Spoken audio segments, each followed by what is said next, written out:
Friends, today we'll be repairing an Oppo phone with a case. This phone is completely dead, but when the customer brought it to us, the customer said the display is broken, so the display needs to be replaced.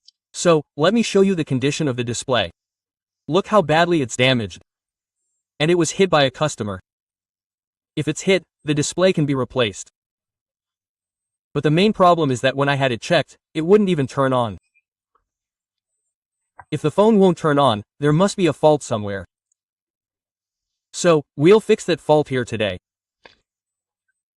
Now, when I took it to the shop where we buy touch displays, etc., and when I installed the cover there and checked it, it wouldn't turn on.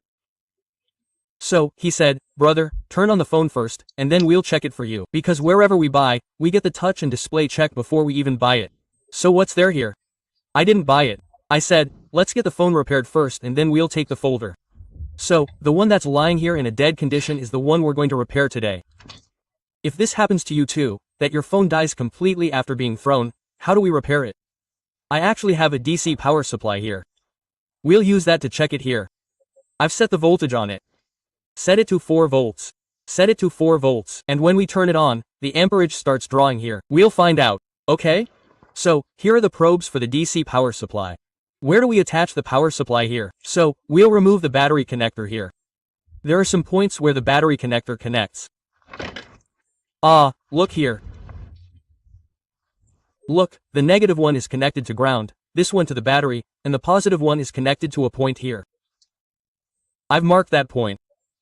So, the positive one is connected to this point here. Look, it's connected to this point, and the negative one is connected to ground. And let me show you the readings here. When our mobile phone goes dead, it's important to check if it's shorted. So, attach the red probe to its ground, and the red probe to its positive. The reading here is around 350 to 400. So, this means there's no problem with the phone. There's no shorting issue, etc. Okay? Now, here we'll connect the power supply. We've removed the battery and soldered a wire here. Where I told you the plus point, that is, the positive point of the battery, don't do it here. This connector will get damaged, so, you need to do it at this point. And let me check the voltage of this battery for you. The battery voltage should be perfect. Only then will the mobile phone turn on here. I checked the voltage and it was perfect.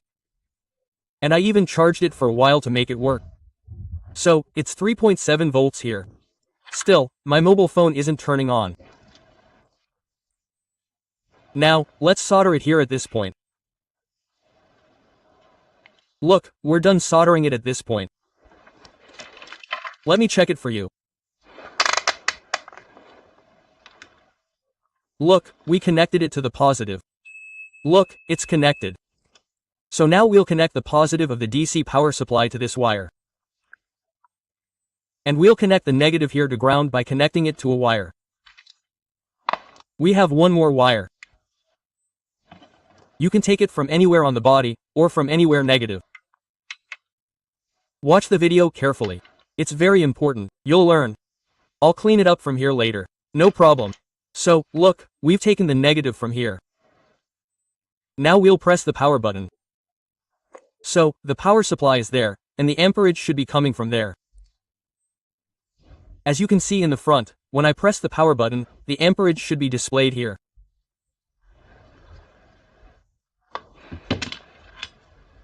Look, no amperage is displayed here. This means it's completely dead. This means that either the resistance or the diode is gone somewhere. There's some kind of problem with it. For example, let me show you a mobile phone that's in perfect condition. You'll see how the amperage increases here. Okay, we'll put it next to the positive. Our positive is this, and our negative is this. So, as soon as I press the power button, you'll see the amperage increase in the power supply. Look. In Nokia mobiles, BSI also plays a role. So, you see, the amperage is increasing. Look, it's increasing in increments here. Let's try increasing the voltage a little. Let's put it at 4.3. Look at the ampere indicator. Something is blinking here, but Nokia has a BSI. So we used to keep the Nokia one on the side. Let's turn on a Chinese mobile and demonstrate it.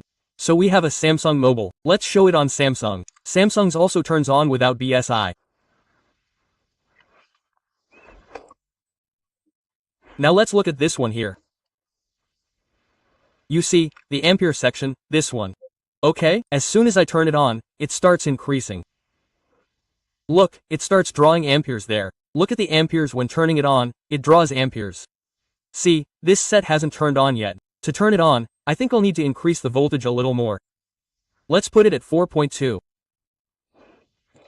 Let's look further, there's an ampere line.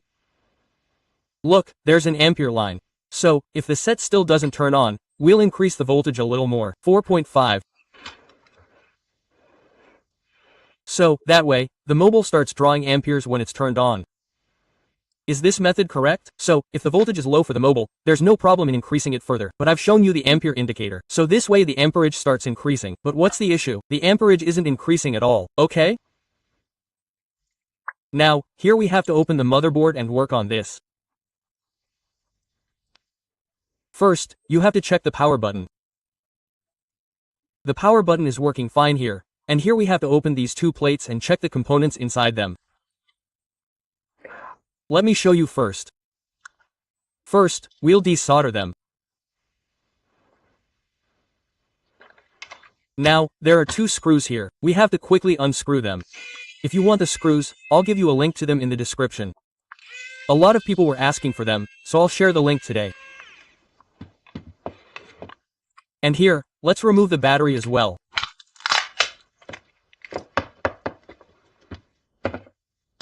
And here, let's remove it.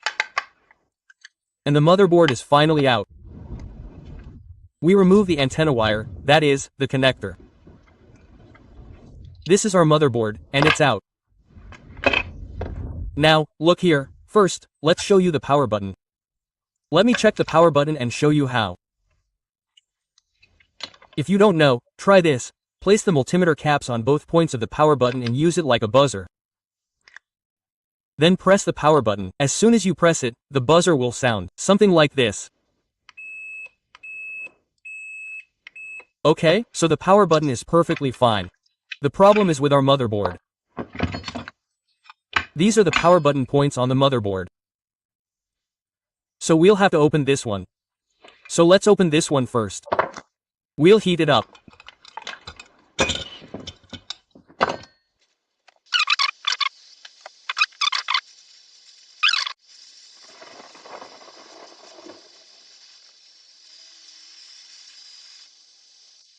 So friends, let's first heat the ICs here. Let's heat these ICs a little.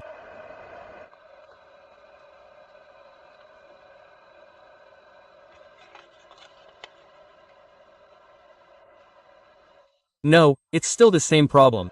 No amperage is increasing. The same conditions are still being experienced. Now let's open these plates one more time and see.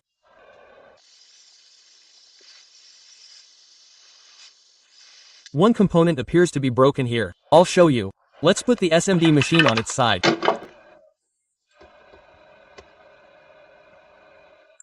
Take a look. Look, this component is broken here.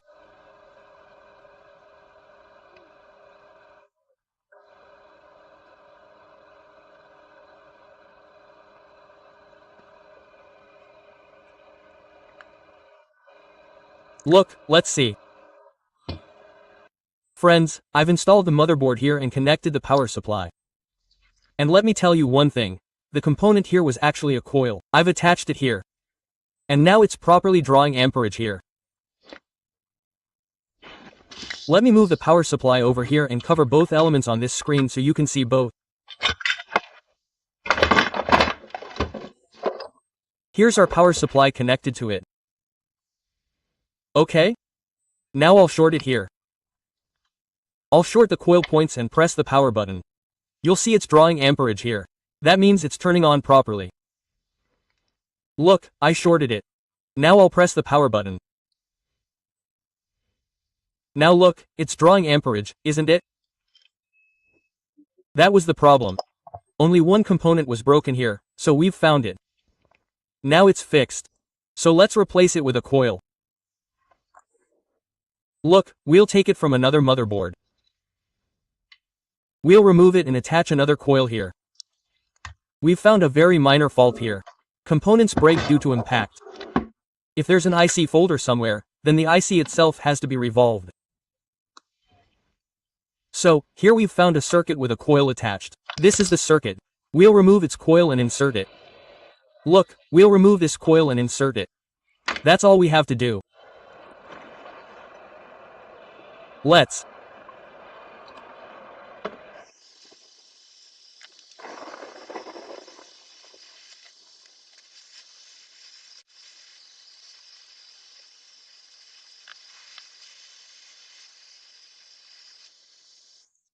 do the final testing. You can see the voltage is set. Now, when I press the power button, the amperage will start increasing. Look. See this? So, finally, it's ours, it's fully on. And if you comment, I'll make a display of it too.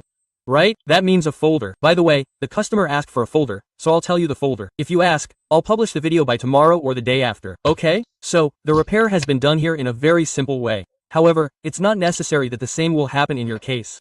For that, you'll need to examine the components very closely.